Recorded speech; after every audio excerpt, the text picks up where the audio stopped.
दोस्तों, जैसे कि हमने पहले पार्ट में देखा कि कैसे कर्ण के कवच छीने जाते हैं, अब उसके बाद आगे की कहानी इस प्रकार से है। महाभारत के द्रोण पर्व अध्याय 180 में वर्णित घटना के अनुसार एक बार जब घटोत्कच कर्ण के द्वारा मारा गया था, यह देखकर समस्त पांडवों के नेत्रों में आंसू भर गए थे, मगर वहीं श्री कृष्ण हर्ष और उल्लास में मगन होकर उनकी तारीफ कर रहे थे।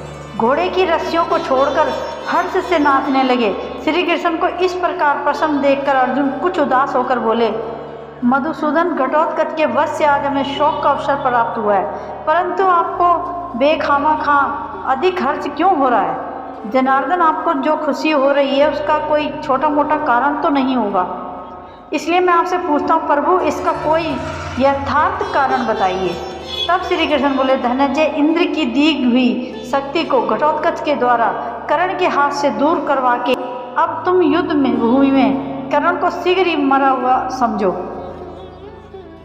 सौभाग्य की बात यह है कि कर्ण के दिव्य कवच कुंडल उतर गए। सौभाग्य से ही उसके कवच कुंडल छीन लिए गए और सौभाग्य से उसकी वास्तविक शक्ति घटोत्कच पर गिरते ही उसके हाथ से निकल गई। कर्ण कवच कुंडल से संपन्न होता तो वह अकेले ही रणभूमि में देवताओं सहित तीनों लोगों को जीत सकता था। तुम गांडी उठाकर और सुदर्शन चक्र लेकर दोनों साथ मिल जाते तो भी युद्ध भूमि में जाकर उन कवच कुंडल से युक्त नीर श्रेष्ठ कर्ण को नहीं जीत सकते थे। तुम्हारे युद्ध के लिए इंद्र ने अपनी माया से उन कवच कुंडलों को हर लिया और उसको कवच से भी वंचित कर दिया। कवच कुंडल के बदले इंद्र ने उन्हें वास्तविक शक्ति दी, जिसका उपयोग वह तुम पर ही करता, लेकिन घटोत्कच उसके आगे आ गया, जिसके कारण घटोत्कच पर ही वास्तविक शक्ति का उपयोग करना पड़ा। अब इस वृत्तांत में भगवान श्री कृष्ण ने कहा था, कवच के रहते मेरे सुदर्शन चक्र से भी कर्ण को पराजित नहीं किया जा सकता था। यह बात केवल उन्होंने सूर्यदेव का मन रखने के लिए ही कही थी।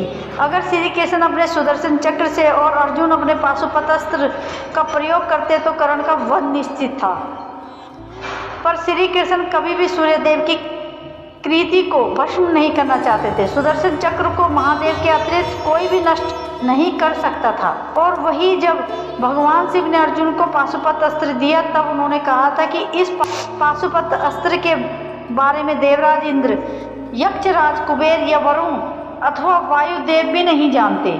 साधारण मनुष्य तो दूर की बात है, संपूर्ण लोकों में ऐसा कोई भी नहीं है जो इस पाशुपत अस्त्र से मारा ना जा सके।